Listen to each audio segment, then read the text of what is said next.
You are a young dragon knight, the love child of Rivellon's first emperor Sigurd. Alas, your father was brutally murdered by his own sons and daughters, and now they're waging a bloody war for the throne.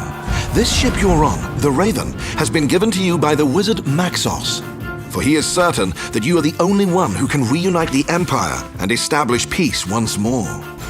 We are now on the bridge of the Raven, where you will plan your conquest. Before diving into that, though, there is much more to be done on board. So, let us proceed to the throne room, where the Council gathers to address important political, economical, and sociological problems.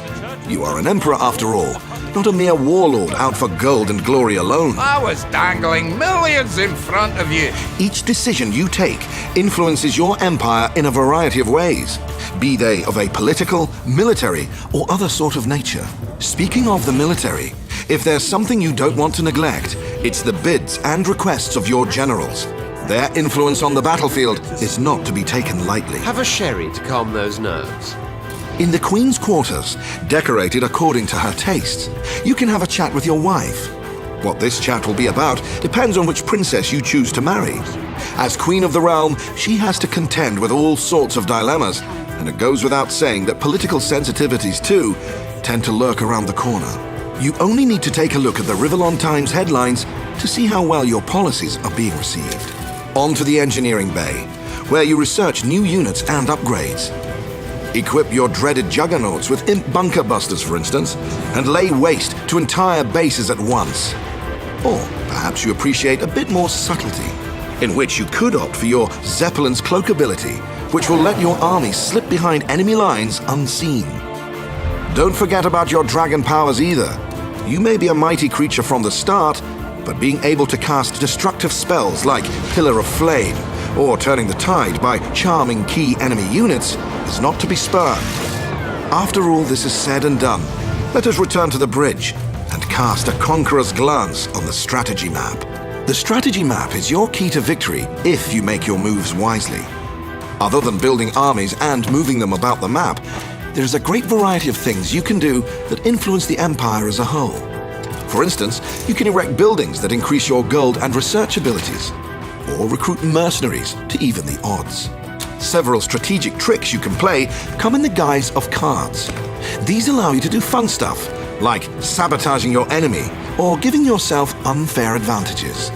Inevitably, combat will be in the offing, though you can choose to let your generals or the Imperial Army do the dirty work for you. Nothing beats spreading your wings yourself and leading your troops into battle. On the battlefield, it is imperative to build resource citadels to secure a steady influx of fresh recruits, which you'll need to create an army. Units are produced in structures like battle forges and aero factories. All that's left now is to obliterate the enemy, unleash the destructive prowess of the Devastator, direct your bomber balloons towards the advancing foes, watch on as your ironclads torpedo enemy ships and pluck airborne adversaries from the sky. Or watch on no longer and take to the skies yourself. Heal injured troops, engage enemies on the ground and in the air.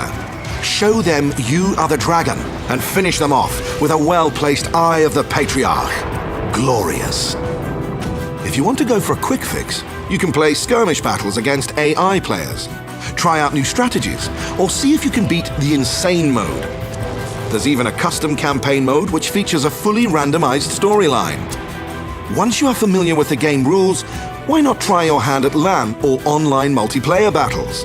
You can of course play skirmish matches, but the multiplayer takes on a whole other dimension when you play a campaign with or against others. You can even change the game rules to your liking.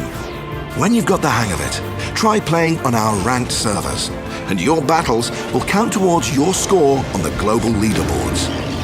Not only will you be matched with players of equal skill, you will also earn bragging rights once you hit the Major League.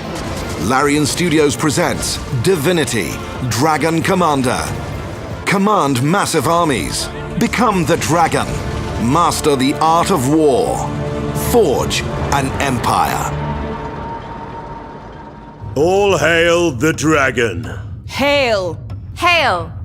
Yes, well, hail.